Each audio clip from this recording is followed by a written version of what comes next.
Have you ever felt like no matter how much you try, things are just not moving forward?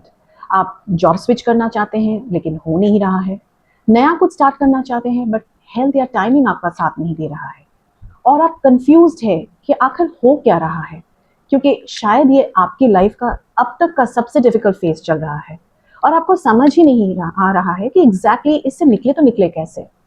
अगर आपने कभी ऐसा feel किया है तो एस्ट्रोलॉजी इस फेज को समझाने के लिए एक बहुत इंटरेस्टिंग पर्सपेक्टिव देती है। एस्ट्रोलॉजी में हम महादशा, अंतरदशा और प्रत्यंतर दशा की बात करते हैं। सिंपल वर्ड्स में ये लाइफ के डिफरेंट फेजेस होते हैं। दशा का मतलब होता है एक कोई टाइम पीरियड जो किसी पर्टिकुलर प्लैनेट के इन्फ्लुएंस में चल रहा हो, और सारे प्लैनेट्स अपने साथ अपने लेसन्स, एक्सपीरियंसेस और लाइफ के पेस लेकर आते हैं। सो कभी कभी स्टक फील करने वाला जो हम फेस फील करते हैं वो एक्चुअली में कुछ स्टक नहीं है, बल्कि इसका मतलब ये होता है कि अंदर बहुत कुछ चल रहा है।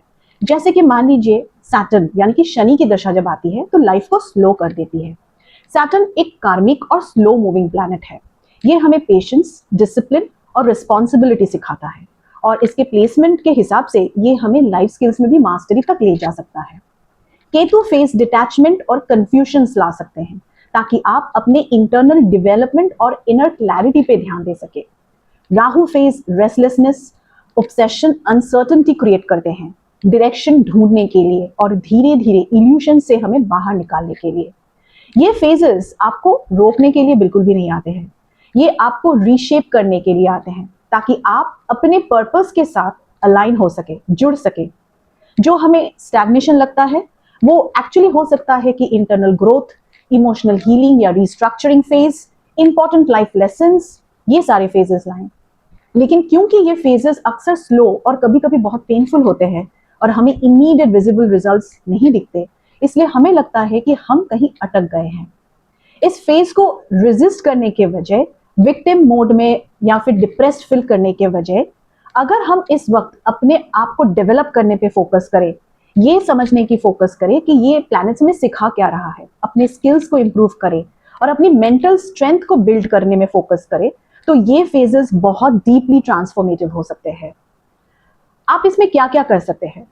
सबसे पहले ऑब्जर्व कीजिए कि ये फेज आपको क्या सिखाना चाह रहा है। पेशेंस और कंसिस्टेंसी डेवलप करने के ये बहुत अच्छे फेजेस होते हैं। इनर वर्क पे फोकस कीजिए, सिर्फ एक्सटर्नल रिजल्ट्स पर नहीं। छोटी छोटी डेली प्रैक्टिसेस से अपने आप को ग्राउंडेड रखें, और सबसे इंपॉर्टेंट, अपनी जर्नी को, खास तौर के अपने टाइमलाइन को दूसरों के साथ कंपेयर ना करें। याद रखिएगा कि लाइफ के हर फेज स्पीड के लिए नहीं होता है। कुछ फेजेस होते हैं स्लो होने के लिए, अपने डेवलपमेंट के लिए, अपने आप को समझने के लिए, अपने फाउंडेशन को स्ट्रॉन्ग करने के लिए, और अक्सर यही फेजेस हमें लॉन्ग टर्म ग्रोथ के लिए ही प्रिपेयर करते हैं। तो अगर आप इस वक्त स्टक फील कर रहे हैं, हो सकता है कि आप स्टक ना हो सकता है कि आप एक ऐसे ही फेज ऑफ लाइफ में हो जो आपके लाइफ के डायरेक्शन को बदलने के लिए ही आया हुआ है। तो आप जो जो मैंने कहा उस पर ध्यान दीजिए, और जब आप अवेयरनेस के साथ इस फेजेस को देखते हैं तो यही फेज आपके लाइफ का सबसे ट्रांसफॉर्मेटिव फेज बन सकता है। अगर ये वीडियो आपके साथ रेजोनेट किया हो तो आप अपने थॉट्स कमेंट्स में जरूर शेयर करें। ऐसे ही माइंडफुल और एस्ट्रोलॉजी बेस्ड और डिफरेंट काइंड्स ऑफ रिफ्लेक्शंस के लिए जॉयस लस्टर चैनल को जरूर सब्सक्राइब कीजिएगा। मिलते हैं बहुत ही जल्द ऐसे ही किसी एक रिफ्लेक्टिव या स्टडी बेस्ड वीडियो के साथ। टिल देन, ख्याल रखिएगा। राधे राधे।